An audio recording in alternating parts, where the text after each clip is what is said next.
Hello and welcome back to the Alan Anaparna's Magical Chocolates YouTube channel. Today we're going to be copying these beautiful pre-World War II vintage antique Anton Reich molds. Yes, that's right, you heard it here. They're highly collectible, they're highly sought after, and I got some on eBay. So today we're going to be using our food safe silicone, part A and part B. You may need a stirring stick. This one is a wooden paint stick. You're going to need 2 plastic bags. That's right, not just 1 but 2. You're going to need something to put your plastic bags in so you can aim to pour your silicone in there. You're going to need the good old vibrator. And of course, you're going to need these beautiful molds. Additionally, you're also going to need a scale to measure out your silicone. So let's get started.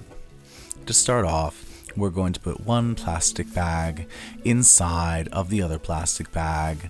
I have learned that you can buy cheap plastic bags, but some of them have holes in them, so it's very unlikely that you get 2 with a hole in the same place, so you can just double bag it and you'll be fine for these purposes. Or you could just buy the luxury plastic bags. I personally don't have that in my budget, so I'm going to set my scale, make sure I'm on grams instead of ounces, because that just makes things easier, and I'm going to tear out my weight. And then I'm going to crack open this silicone. I will note that I am using a food safe silicone. Yes, that's right, a food safe silicone.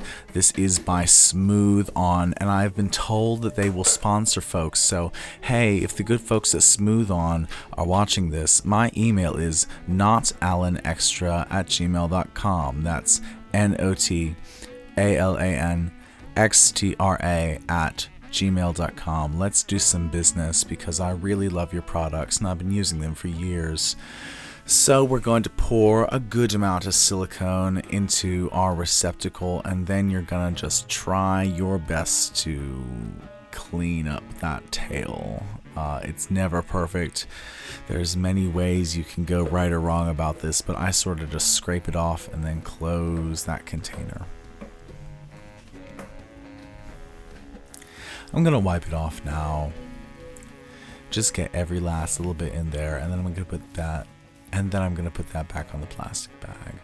Now it's time. This is a 10-to-1 ratio here, so for every 100 grams of part A, I measure out 10 grams of part B, so I'm measuring out my my correct amount of the part B, the activator, to this silicone, and we've just got it there. I think I put in a little bit too much, so I might pour out a little bit. No, we got it. We got it. I'm also going to be using some paper towels today to wipe this crap off of my hands. The best I can offer you is to say wear gloves. However, I didn't wear gloves, so now we're going to take the bag out of our receptacle. This is why we have 2 bags, and you're going to twist it. You're first going to burp the air out of it, burping the air out of it without burping the liquid out of it, and then you're going to twist it, and then you're going to knead it. We're going to just smush around. I sometimes sort of stick my fingers up in there, and I go around and around, and I just sort of knead it. And the wonderful thing about this product is they've put some color in the part B, so you can actually tell where and when you have mixed correctly. So I'm just gonna keep on doing this for a little while. Again, this is why we use 2 bags, because you have to be fairly forceful with it. If you use 1 really tough bag, that's great, but I do use 2 thin bags, and I find that works just fine for my purposes. As you can see, I'm really going in with my thumb. I'm really getting all the nooks and crannies of the bag and mixing it.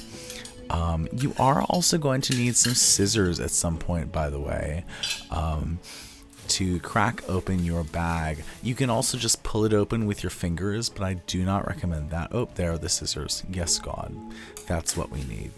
So anyway, I've more or less mixed my silicone together. It's a uniform sort of Pepto-Bismol pink color. Isn't that delightful?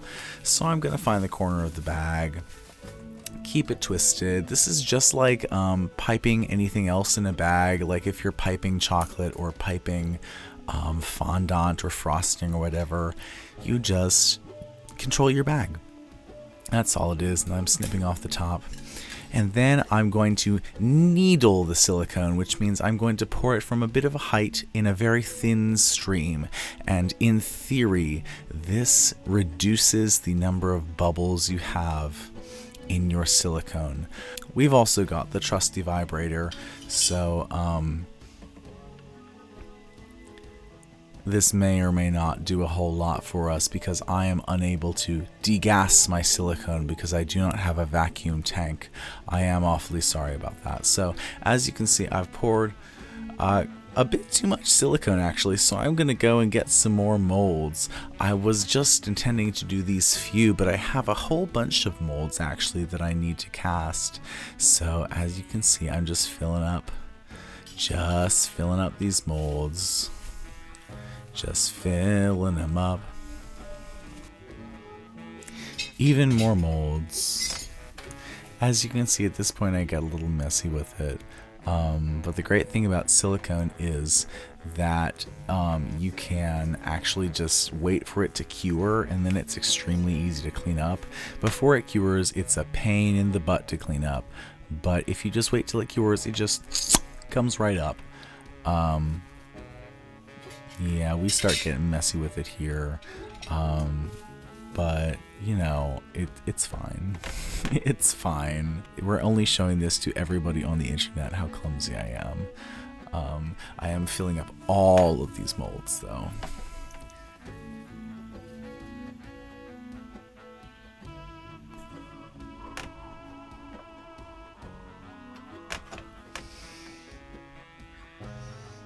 Again with the paper towels, because really this stuff is not pleasant to get on your hands. It just stays there.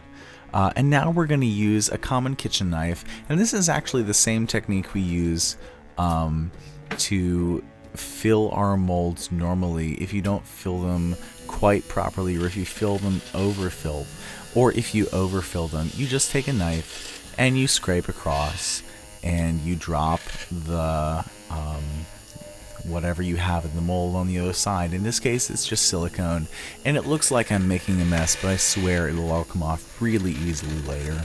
So I just take the mold and I put it on my vibrator, and this will get all the bubbles out of the mold, or at least we hope it'll get all the bubbles out of the mold. It gets as many bubbles out of the mold as we can by using a vibrator.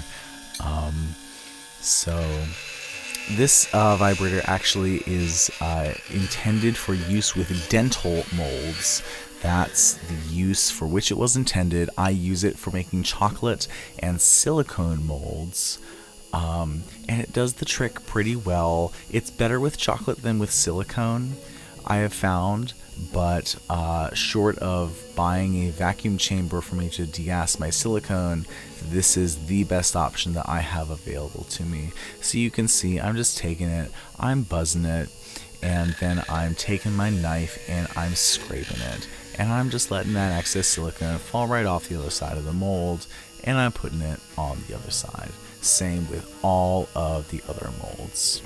So now it's been 24 hours and we're back with the molds. So I don't have a dedicated spudger, so I'm just using a knife, a little bit of a knife to go in. And this is not actually recommended. You really should use a plastic spudger, similar to one that you use to open an iPhone, but I don't have one of those, so I'm using a combination of my fingers and a knife to just peel those guys out of there. And I didn't even bother to use mold release for these because they really release just fine from the metal molds without the mold release. So as you can see, that's just a beautiful positive right there. And then I'm going to do the exact same thing to all of the rest of the molds.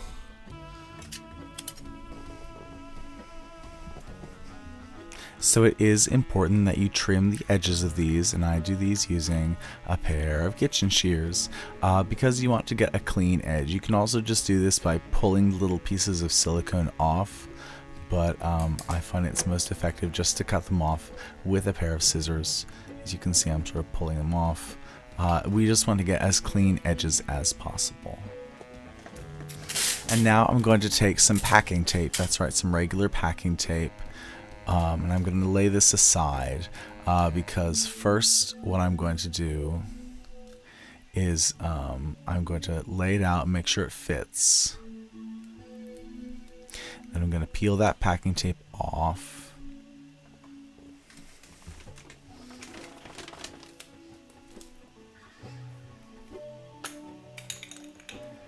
And then I'm going to apply my mold release. This is silicone mold release. Not the same thing as silicone mold release. You have to buy this kind in the yellow can. You really do. If you buy the wrong kind, your mold will fuse together into a solid block of silicone. I don't know what makes it different, but this is the only kind that works.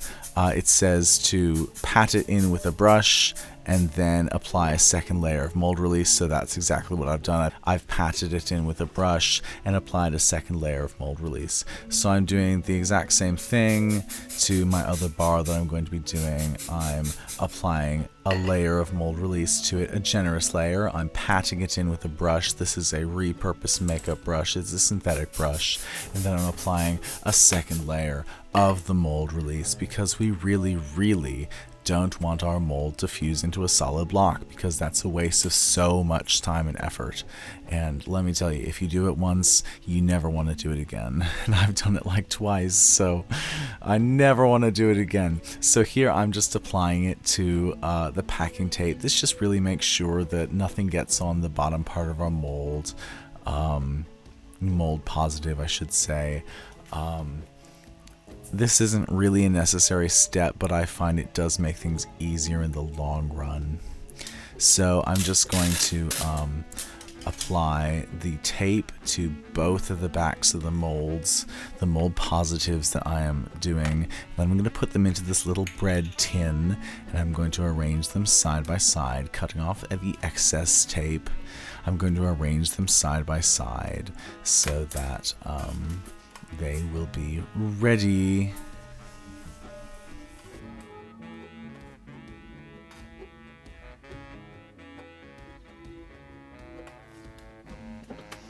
So now we're bringing back in the good old food safe silicone. You're going to need the exact same things as you needed before. You're going to need 2 plastic bags. You're going to need a receptacle to put your silicone in. You're going to need a scale to measure out your silicone, and perhaps a stick to enable the ease of distribution of your silicone.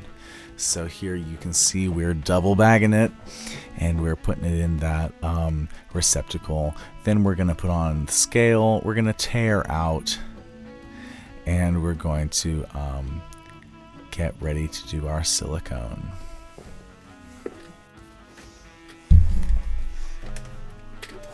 Gonna go in with our trusty paper towel to clean up the edge of that bucket, and then we're going to add our part 2, our part B, to our part A silicone mixture in a 1:10, or rather a 10:1 ratio. I added a little bit too much, so I'm putting some back in the cup. Oops, you probably shouldn't do that, but hey, here we are. We make mistakes here on this channel. We learn from our mistakes here on this channel. And I took it out a little bit too much, but there we go. That's just enough. Just enough. So now we're more or less done with kneading the silicone. And now again, we're going to rip open the bag just at the tip. And I just ripped it open there. And I'm going to, again, drop the silicone from a height, because in theory, this eliminates more bubbles. I don't know, again, how effective this is versus degassing your silicone, but I really am trying to, perpetrate best practices here. just trying to do my best with this silicone here. Even though I do get a bit messy with it, as I said, it is really easy to clean up if you just let it set. So I've just put that in there, and then I poured a bit too much silicone, so I'm going to make some more bar positives while I'm at it. So now I'm going to put all of these molds that I've just poured onto my vibrator. Again, this just helps separate any bubbles from the mold itself and ensures a more accurate replica. So now, again, through the magic of video editing, it has been 24 hours. So I am, again, with my knife as my spudger, I'm going to get all of these molds out of these shells. But, you know, with a little bit of persuasion, a little bit of elbow grease, gentle persuasion, I will say gentle persuasion. Even though it doesn't look too gentle, I'm being very gentle with the mold. And as you can see, the mold positive just peel right out of there just perfectly, leaving this lovely thing. Now I'm going to go and wash this off camera. Sorry, I didn't get footage of me washing it, but in the meantime, you're going to need a tempering machine. Sorry, I didn't warn you, but you are going to need a tempering machine unless you want to temper your chocolate in the microwave, which you can do. You can do it, but it is better to use a tempering machine. Every good kitchen should have one. This one is by Choco Vision. It has pretty bad reviews online, but honestly, it gives you a very small batch of perfectly tempered chocolate every time. So I'm a big fan of the Choco Vision. I'm going to skip ahead here. And as you can see, my chocolate is tempering down. So we have reached the ideal temperature for our chocolate. So I'm just going to take, scoop, flip, and then deposit into the mold. Again, that motion is I'm going to scoop in, let gravity do its thing, flip back onto the blade of the knife, and then deposit gently into the mold. I'll do it one more time. Let gravity do its thing, flip, and then deposit. It's a really very simple motion once you get it down. This is just how I handle chocolate every day as a chocolatier. I do this all day, every day, you know, making the molded items.